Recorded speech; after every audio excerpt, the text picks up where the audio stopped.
Welcome back. We're moving into our final conversation for today, getting an update on the work of 4-H Foundation in Belize and a bit of information about their upcoming AGM. With us on set, we have Lindburg Smith, who is the Assistant Secretary of the 4-H Foundation of Belize. We have in the middle, member of Kings Park Thunderbirds 4-H Club, Floyd Arana. And on the end, Raymond Usher, who's the acting president of the National 4-H Foundation of Belize. Good morning and welcome. Good morning. And thank you for being here. Thank you and morning very much. All right. So let's start off, before we start talking about the AGM, Raymond, let's talk a bit about the work of the 4-H Foundation in Belize. Well, I'd like to, in the first instance, do a retrospect of the 4-H in Belize, which commenced sometime in the 50s. And it has evolved to this point where we have seen many young people acquired skills, leadership skills, and involvement in agricultural development, and become entrepreneurs in the field of the byproducts from agricultural development in our country. The 4-H stands for head, heart, hands, and health. And like I said, the head in itself is to use our intellect for reasoning and communication, our heart to be sympathetic towards our fellow men and to bring about harmony within our interrelationship. And the hands is to use it for our skills and development, as well as our heart our health, to live good, healthy lifestyles. And the 4-H in itself promotes those principles in the minds of our young people between those ages between 9 to 17. And we feel that it is incumbent upon us as a National 4-H Foundation, who has been playing an advisory role to advising government as to what the 4-H has been doing and how it has evolved from the transitional period to date. And what it has been doing is to look at training through advancing the work of the 4-H through the National 4-H Training Center in Benmapan, like agricultural showground for young people between the ages it's 14 to 17 in certain life skills. And we hope that out of that we'll be able to promulgate the advancement of the work of young people towards agriculture and focusing on the direction government is moving now in agricultural development. In particular, we are looking where we see the University College of Belize is now inviting young people to participate in agricultural training, an associate degree and masters in agriculture. We feel that 4-H being a sort of a bedrock for young people to jump on the bandwagon and to let it become a first choice level for young people to accrue and to pursue agricultural education. So we have Floyd with us, who is one of those young men who is actively involved in the work of the 4-H. Yes. Floyd, begin by talking to us a bit about what your motivation was to get in on the 4-H movement. Well, my motivation was one that the amount of stuff that we did was like, it always come to my mind that I want to do good for the community. Then that motivated me because one of my friends told me about it, and that was what made I start to join. And tell us about the 4-H Thunderbirds in Kings Park. How many of you come together, and what are some of the activities that you would do when you organize? Well, there are 16 of us in the group. Normally, we call meetings. We all do certain stuff. We talk about what we're going to do as in relation to community service and other things for the area. And after that, then like a basic talk with just the leaders of the groups, most likely. Okay. We would supplement them by looking at training for leadership and certain management of the clubs themselves from our perspective as from the 4-H Foundation. So you have your base in Belmopan, you have this group in Kings Park. Where else do you have smaller memberships that congregate? Well, Mr. Smith, you could tell we have I think in all districts. We have in Pomona, in Benkevejo, we have in Hope Creek, we also have in Dangriga, we have in La Democracia, Mahogany Heights, and I think we have up north Okay. as well. So the club is broad-based, it's countrywide, and recently the foundation members, particularly the acting president and myself, have been visiting the club in trying to reignite the fire and to bring back 4-H where it once was.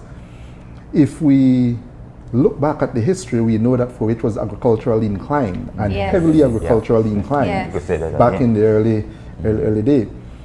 But for some reason along the way, that kind of dwindled to some. I don't know as to why, but it happened, and so the foundation is looking to say, well, if we want 4-H to be the 4-H it used to be, then there has to be certain changes in going forward, and so part of the communication strategy in going forward is to try to rebrand 4-H in making it become not just a second chance opportunity anymore, but rather a career choice, in the sense that now we are also looking from the foundation standpoint how we can improve or extend the life of the program. A 1 year is not sufficient in the sense of making a child well-rounded. And so if we look at extending the program and making 4-H a career choice, it also means then we have to look at the entire program in its holistic, in a holistic way, and then improve so that students or trainees going into 4-H now has a better chance of applying for scholarships or even furthering their educational, agricultural education through UB or other means. That's I think a very interesting concept, because we do see with the technical and vocational schools where they go through now accredited certification programs that they can move up to get even further certification if necessary. So what you're looking is to have kind of a foundational agricultural certification for the young men and women that are involved, so that they have a starting point. Exactly. And that means engaging Ministry of Education, I would imagine, Yes. for accreditation, and I'm assuming assistance from agriculture as well. Agriculture as well. So where are we in that plan? Is it the Well, vision at this point, or you've started your meetings? Well, we have already started that process because Okay. we have conducted our strategic development and workshops, and we have been looking from last year to date, and we have arrived at those perspectives, and we are looking now to sit with the ministries on both sides to look at upgrading the accreditation of the 4-H to arrive at that destination, and hopefully by the we are hoping that we have already made an overture to them for us to meet to discuss those pointers, and it is hoped that before the year is out we'll be able to see the 4-H being augmented from just a training center to an institute or an academy, 4-H Youth Agricultural Academy, and we are lobbying for that type of aspect that we could bring about that change. Okay. I think it would, just from looking at it from a very broad perspective, you guys are more the technical and the ones in the know, but looking at it from an outside point of view, the idea of integrating at some point what the 4-H does with another curriculum being provided by the University of Belize, for instance, and the ability for students to transition from one area into another area and come out with a level or a degree of expertise in the field of agriculture, I think is commendable. I appreciate that. And agriculture, And that's the and it's a feeding ground where we start from us, you know. and agriculture is a viable business in the country, and We in have- fact we need more people to be properly trained I agree. to be able to whether it's start their own farm, run a farm, But even do a pe- micro garden in their but even backyard. feeding your nation, because Yeah. if you don't know how to feed your people and educate them at it is a twin pillar approach, feeding and educating them. So we Let me bring this back to Floyd, because Floyd, we city people, and we don't always know about growing anything, right? We got a market. What made you interested in learning or understanding more about agriculture? Well, from my view, we more start some gardening, so we were using the 4-H as a head start in learning what all we should do, how long it take a plant to grow, and other stuff. Yeah. And what has the experience been like for you to learn about growing, whether it's herbs or produce? It's been good. Yeah. What have you planted so successfully so far? We haven't started as yet, but we are trying to get to start by making the materials.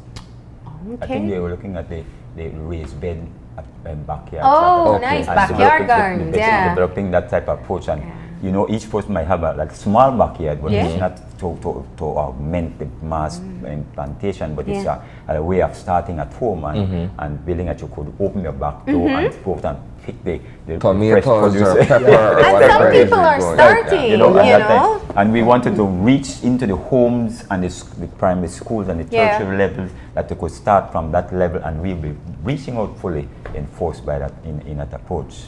But just to complement that too, I think part of the conversations when we visited the club, while we complemented while the idea was very much embraced of the backyard gardening, we also share the idea that it's not just backyard gardening, because you can also do agro-processing from your backyard gardening. For example, if you grow peppers, just take a couple months probably, you can be picking up peppers from the tree and you can do your own pepper sauce. That's to right. sell. So it kind of lead to that entrepreneurial opportunity too as well. Yeah. So you can grow peppers in a couple of months or weeks. You can be picking peppers and doing your own pepper sauce, which is very much liked by the Belizean people. Yeah. You go to the restaurant and people asking, you have the onion sauce rather than the Yeah. Murray sharp sometimes.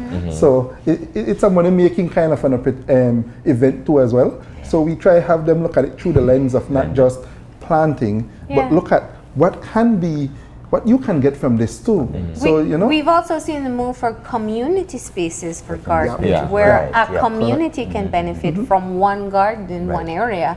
Imagine the cost that would be cut down if you could go to your community garden to get your produce versus having to pay for it somewhere else. And by that mass sense of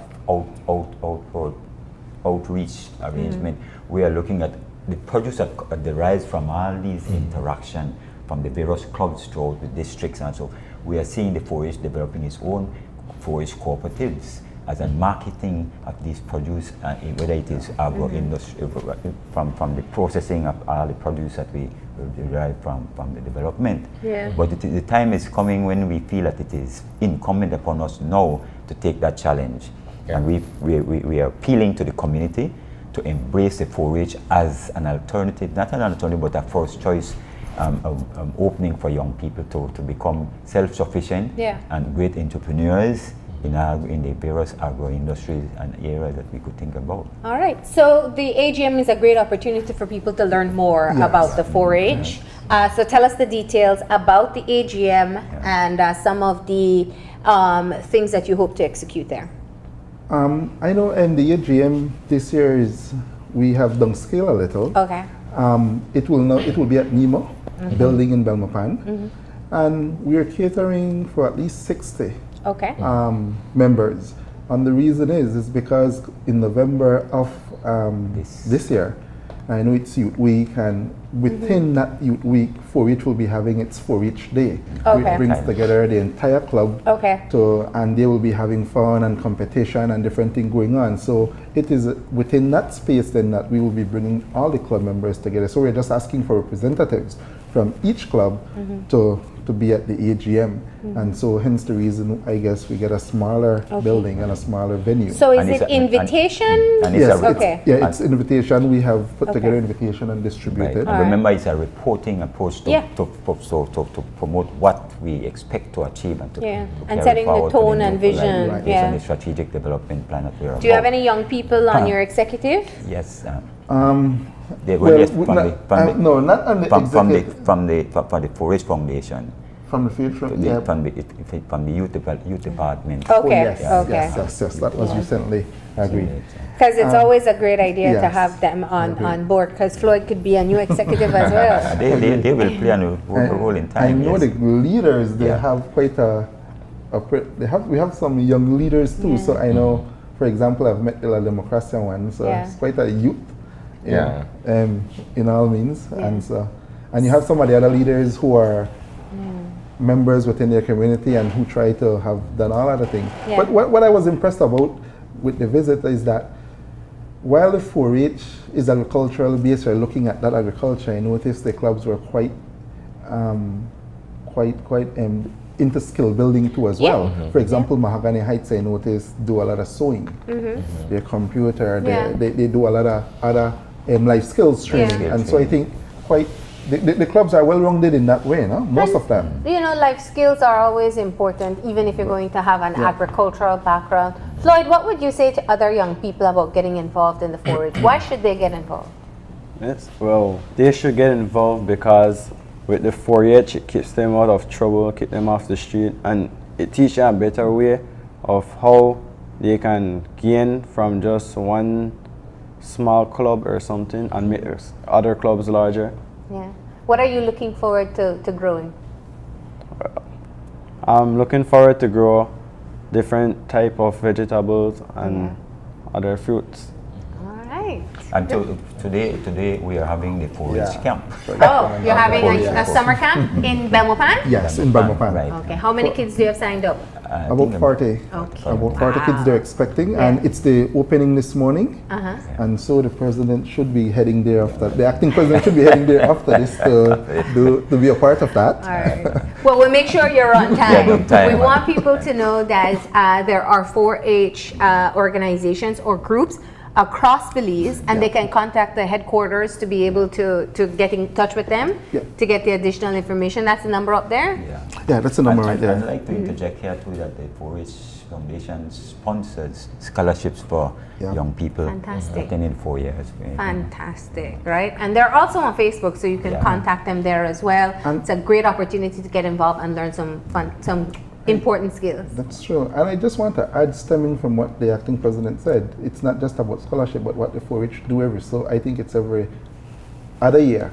We do the Michigan Exchange, so where we try to get youth from within the club to go and exchange to see how the Michigan 4-H club operates, what they do, and try to bring back the skill base or that knowledge to their clubs.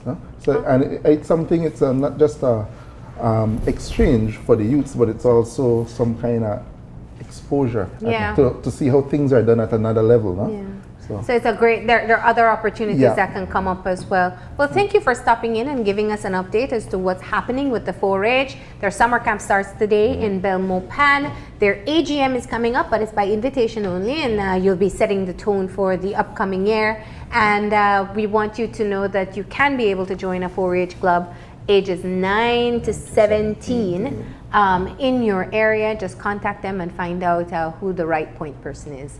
Thank you for being here. Thank you. our pleasure. We're going to go ahead and take our final break, and when we come back, we'll have our wrap up, so stay tuned.